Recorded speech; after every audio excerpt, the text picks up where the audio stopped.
Thank you, Reverend Rebecca, for that. And let me just tell folks, as we think about this space today, the title of my talk, the title of this sermon is What Justice Looks Like in White Spaces. And the video you saw, Revolutions by Arrested Development, and of course, Reverend Rebecca's reading of Invisible Man really fits the scene just well. Let me tell you real quick, is that we think about what justice looks like in white spaces.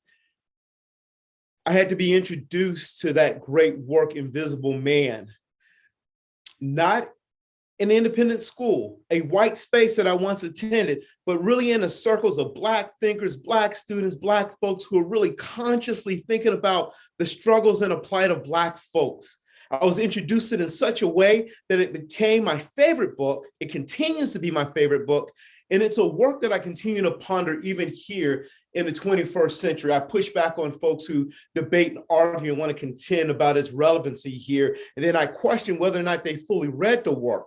I also question whether or not they really grasp what does it mean to be an invisible man, an invisible person, an invisible Black person here in the 21st century. What does it mean to be invisible in white spaces? What does it mean when we think about what it means to be invisible when there is no justice in white spaces?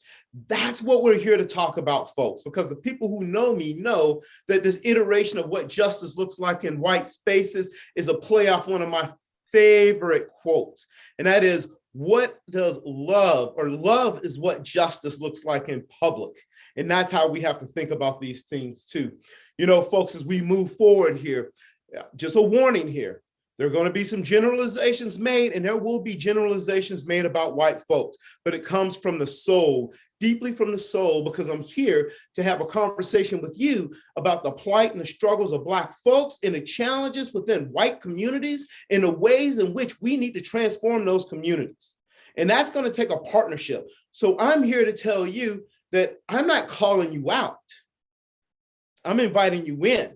And I'm inviting you in because revolutions are needed. Revolutions are needed in order to bring about a true radical transformation that is necessary. And I'm also here to tell you too, if you're not really ready for a radical transformation or a message, let's just have more conversations. Let's get there, but we got to act, because one of the things I know about this great congregation is y'all are doing some amazing work. And there's nothing better than talking to white allies, white co-conspirators who want to delve into that narrative with other folks. And that's why I'm here. That's why we are here, to think about that in so many ways. We think about that video by Arrested Development. The thing that comes to my mind is a number of years ago, there was a final Jeopardy, or an episode of Jeopardy, and there's a category. And you have these white college students who are a part of this. And the one category that they would not touch, African American history. At the end, when everything's said and done, they didn't pick one point from that category is there. Why? Because this notion of white spaces is where white people exist in comfort. And those things have to cease or end in different ways, particularly as I think about wanting to be seen and wanting to be invisible. But you know, as we delve into this a little bit, I have to explain and describe how structural racism works. We can't understand justice in white spaces without really thinking about structural racism. You know, why do we have to think about this? Because it exists. But it exists in Black spaces, but only because whites have created such spaces with an exploitive narrative. Structural racism in white spaces essentially is there because Black people did not nor build systems of structural racism. We didn't create those elements that are there. We exist in something that has been part of the normative nature here in this country for a long period of time. In order for us to break those chains, the ways that I feel bound to, the things that make me feel invisible, is going to require an interracial vanguard of us doing this kind of work. Folks, you didn't build these systems. You didn't. However, you are a cog in a capitalist structure that is not broken. This system was designed this way It's not broken. It's always been this way. And that's the way we operate. We continue to function as we think about justice in white space by debunking myths of understanding. The myth of the end of racism via 1964 and 1965 legislative acts convinced too many folks that racism is not real. It's a myth. It doesn't exist. Racism is as invisible as I tend to be oftentimes when I navigate through white spaces. Invisible in terms of people not seeing me for who I am, but yet seeing the things that create fear in a sense of racial animus that exists oftentimes too. Those are the things that are there. Black nor white folks want to talk about structural racism. But in order to have justice in white spaces, we need to talk about and fix it in our own communities right here. The world's a big place, folks. The world is big and creation started in our backyards. It didn't start across the country or across the globe. We got to think about how this started right here. And yet, as we think about that, there are a lot of things we have to assess and we have to analyze, we have to think about. There are Black folks who see structural racism as getting in the way. I've talked to Black people who said, oh, Brother Carson, we don't want to talk about that because I'm on a mission. I got to get things done. And yet I continue to warn them that there will be barriers and landmines along the way in which you cannot see nor process. We have to be aware and we have to think about that as Black people.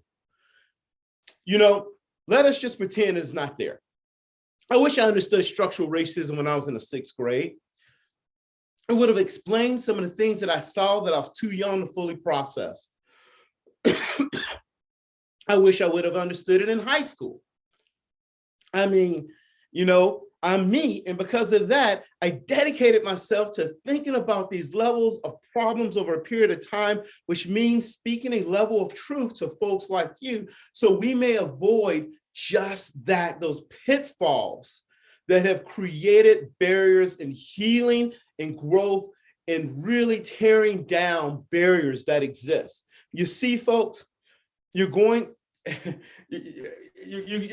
like me. You're going to like me because I'm going to tell the truth. I'm going to.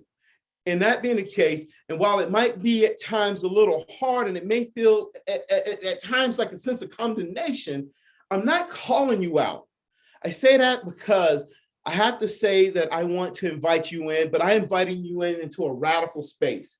And by the time I get to the end of talking to you today, we're going to start thinking about ways in which we can start disavowing and tearing down some of these vestiges that have created problems within white spaces where there's an absence of justice. And we know we need justice to be there.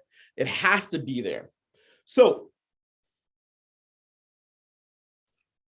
to grasp justice in white spaces, we have to understand what injustice is. So let's think about that. To grasp justice in white spaces, we have to understand what injustice is. Let us start with the elephant in the room, structural racism, which in the United States, as we know, is the normalization and the legalization of an array of dynamic, historical, cultural, prominently levels of existence, routinely things that advantage white folks over people of color. We know that. That is structural racism. It is grand. It exists in all elements, all circles. It exists in Montgomery, Alabama, in my hometown. It exists here in Byfield and Newburyport. It exists in Danvers, Ipswich, Boston. And examples of how those things work, of course, we get to things such as housing. When you look at the statistical reality of affordability and the inability for Black and brown people to own houses, own homes in this country, has continued to be problematic. Banks and communities have created structural barriers that have made it difficult to break through those walls, in which now what we've done is we've created sundown towns. We've created walls that says, we welcome you, but this is a white-only community. And this white community is going to stay white because there's no space for the things or for the things that you offer. We're not willing to remove those things. We think about structural racism not only beyond housing, but we think about it in terms of education. We talk about the school to prison pipelines, how this has become an endemic problem nationally. The fact that we have white implicit biases and testing and discipline element that have caused Black and brown folks to not only drop out of school, but also to receive subpar education that has made it difficult for them to catch up. Those are the elements that are there. And those are the things we have to think about. Oftentimes, I talk about wealth inequality in this country. And one of my favorite examples, and it usually catches the attention for a lot of people, is the fact that I go back to the Boston Spotlight. And this Boston Spotlight illustrated that in the greater Boston area, wealth in that area for white people is $250,000. That is the total wealth for white people in the greater Boston area, $250,000. And for Black people, it's $8. When you talk about the fact that not a lot of Black and brown people inherit homes, I have folks that I know, I'm just going to call them out. I got colleagues who just email people and talk about their second homes and whether or not you want to rent their second home for a week, just to let you know about their wealth and their privileges too. That's right, I'm going to call them out. But not consciously thinking about the realities for other folks that exist too, who don't have those things that are there. Those are the things we have to be cognizant of and how the structural system works. We think about the problems of criminal justice as we think about structural racism. Blacks are in prison, folks, at a rate of 2,300 people for every 100,000 Black people. That is outstanding. And so I can contextualize that, and so that makes some sense here, right? 2,300 for every 100,000 Black people incarcerated. If we think about this on the other hand, we're looking at white folks who are incarcerated at a rate of 450 people per 100,000.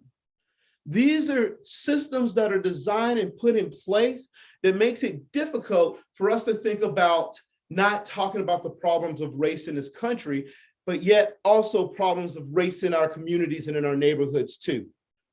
And there are ways we can really tackle some of those things. And I'll get to that in a little bit. There are hard facts that exist, not only nationally, but again, in our own communities. Folks are like, but Brother Carson, we do not have structural racism here in our community around here. There are no Black folks here. And often I respond by saying, you just made my point. We have to ponder and we have to ask ourselves, is it because of the snow and the cold? Maybe some merit to that too. Or maybe it's something to do with the fact that systems exist in which we're comfortable in, and we don't challenge, we don't push back. We become complicit and complacent and comfortable and not really delving into that because that requires a level of time. Those are the things that we have to attack, and we have to attack them in the most radical capacity. And I'm talking about naming names, calling out folks, making a decision on how we vote, where we bank at, asking ourselves, what is our banking organization? What are our lenders? What are they doing to address these problems that are here? Organizing people in a mass way in which we're going to just boycott those places until they make those changes that are there. And folks, I'm not just talking. This isn't lip service here. I have a plan for this. And we're going to work together to revolutionize these communities in such a radical way that people are going to be thinking about revolutions. They're going to be thinking about what we just heard from Arrested Development. They're going to be thinking about the fact that I no longer want to be an invisible man in white spaces, but I want justice to be seen in white spaces. White communities often complicit because they have often inadvertently supported exclusionary systems of injustice. All too often people dismiss what I'm saying because they believe the answer is building a race-neutral society. This sense of colorblind ideology. Only the absence of accounting for race will bring racial equality, is what some folks believe. Folks continue to move around in the fact that they reject all racial categorizations, record keeping, and they make no distinctions based on race. Because see, they see those things as the problem for racial healing. Let's just ignore the past elements and let's just move forward here. Let's just ignore what's happening around us. And they can't get past those things that are there. Baloney, people. And I call that falsity that's there too. You know, this assumes that racial hierarchies do not already exist. And racial hierarchies do exist. Structural racism in white spaces says there is hiring discrimination. That brother with that hair walked in and I just felt a little nervous. I'm not sure he's quite as qualified as the other person that's there. I think it's just a cultural issue is what colorblind would say.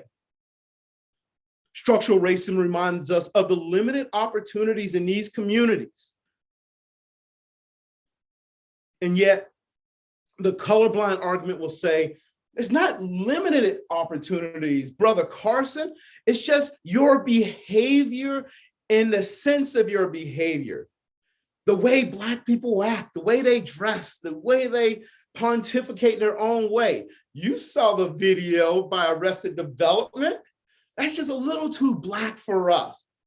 I saw the video of Public Enemy. Ooh, Fear of a Black Planet. That was a little too scary for me. Structural racism reminds us that there are folks who don't have the social dynamics and the networks the way other folks do. Colorblind will say it's not about the absence of social networks. It's a lack of discipline. You know, sociologist Lawrence Bobo, a brother down at Harvard, did a study on when will racism end. And here's some of the interesting points that he noted in his studies.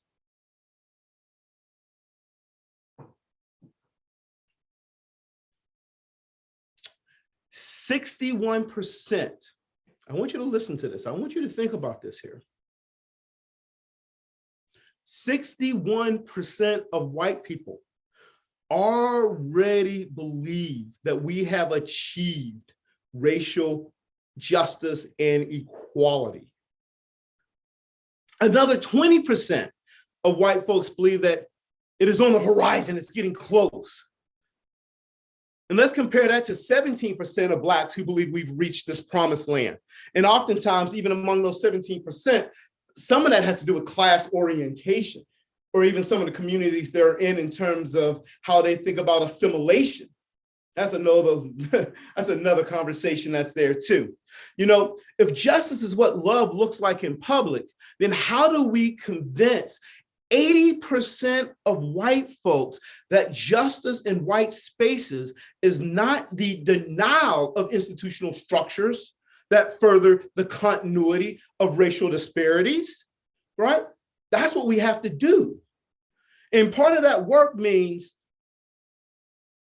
mobilizing, organizing, coming up with a plan to transform our own local community. And I have a plan, folks, and that plan is radical. And I hope some of you will stick around after this and have a conversation with me a little bit more, because I'm going to be engaged in this congregation for a while. You're not getting rid of me, because I'm hoping folks are going to show up and work with me as we dismantle the problems of structural racism here. We can't worry about the next state over. We're going to worry about this town, this community right here. You know,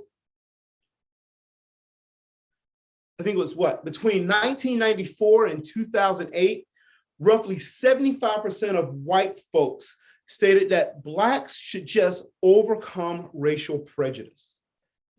If they just overcome racial prejudice, all of these things will go away and it won't be a problem, right? We can't buy into that lie.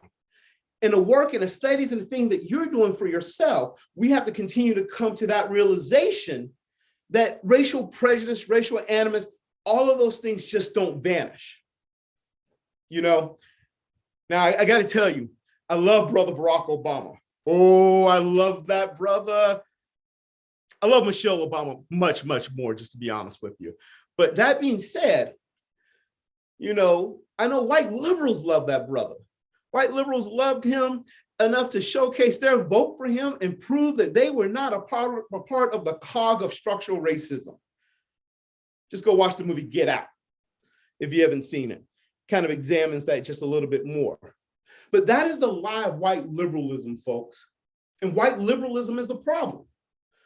Obama's obsession with this lift all boats approach ignored the gravitas of the anchors holding communities of color down. And, you know, oftentimes I think about that brother in the sense of the spiraling white supremacy after he came into office. And Obama's about as moderate and cool, calming, and all that kind of stuff as it comes.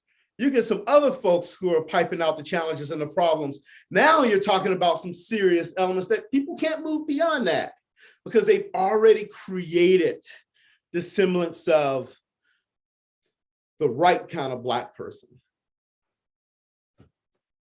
the wrong kind of Black person that exists. For white folks or non-people of color, you know, you must understand that if you are struggling with what I am saying, then you are entitled to an opinion, but it does not make it an informed one. Keep that in mind. Do not allow others to use their reactions as a way out. You know, I thought I was moving along, and I hear this all the time.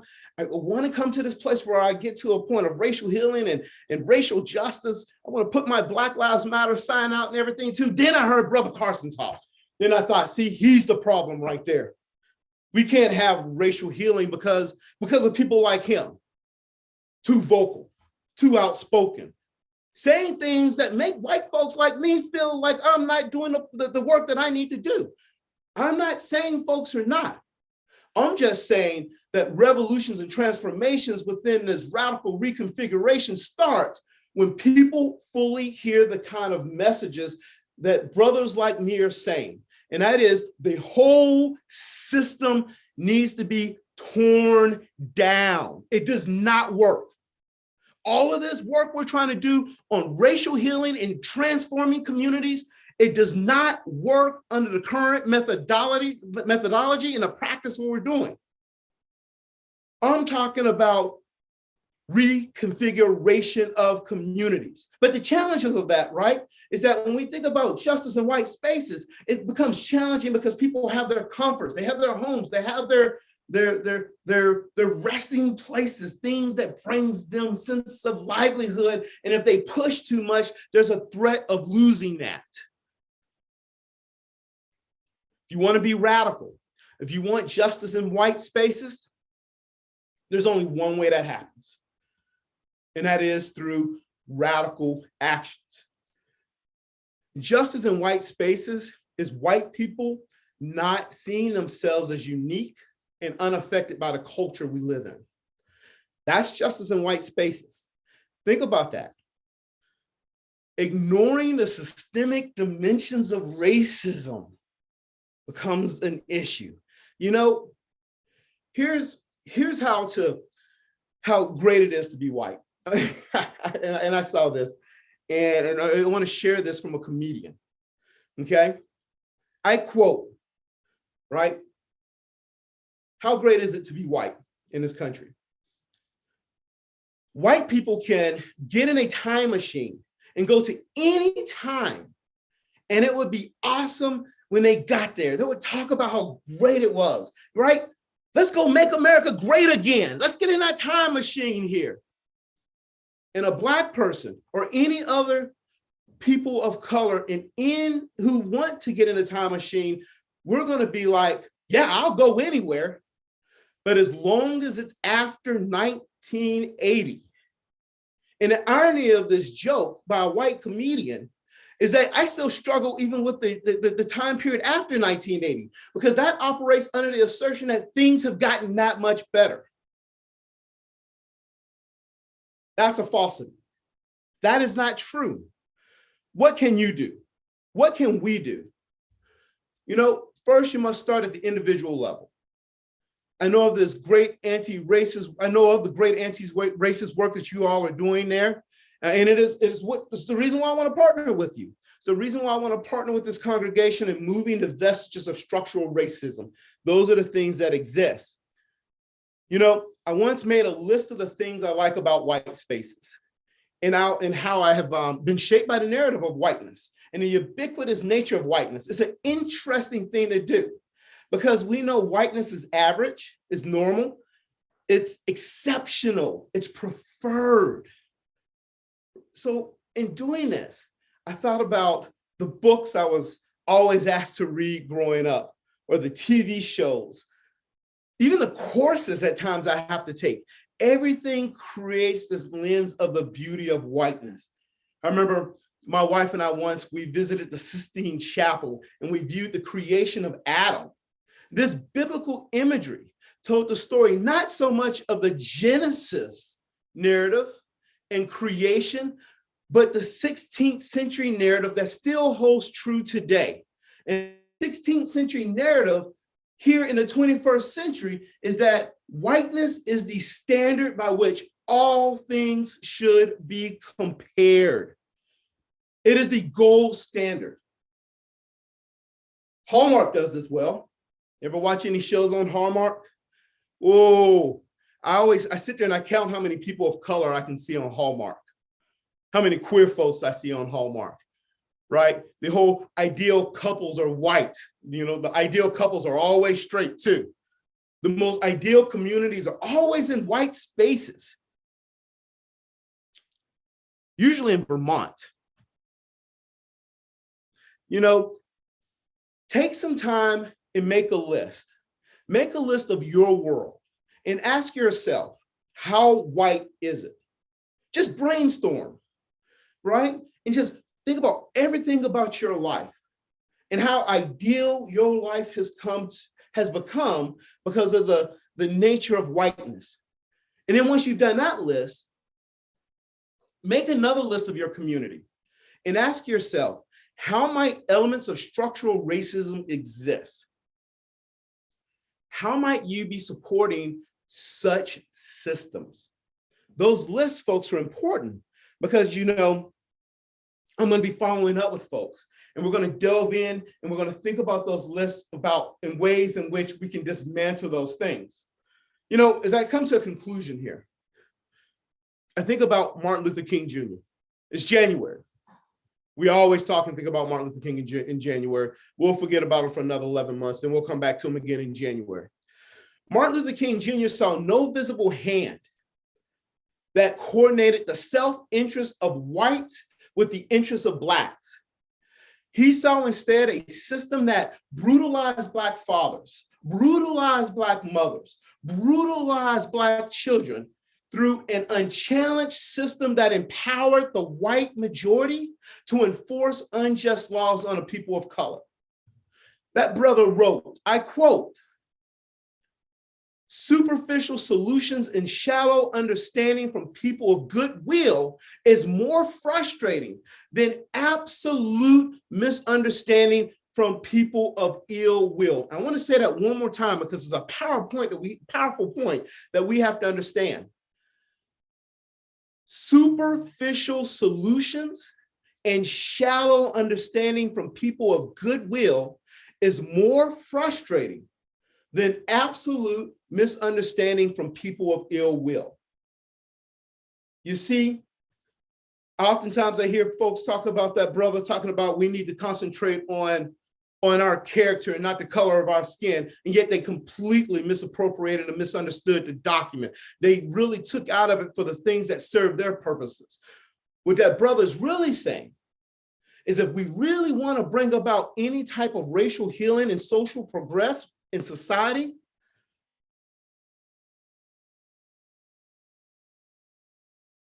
we're going to tear it down. We're going to tear it down. And I'm going to ask you this, and I'm going to challenge you.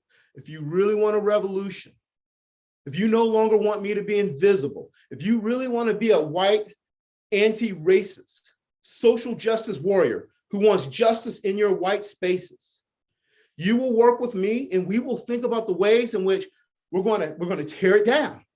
We're going to mobilize. We're going to call people out and invite them in. And if they don't want to be invited in, we're going to have to just call them out.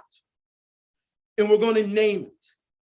Boycotting, protesting, telling folks what's going on while they remain in this semblance of silence. Those are the things that have to happen.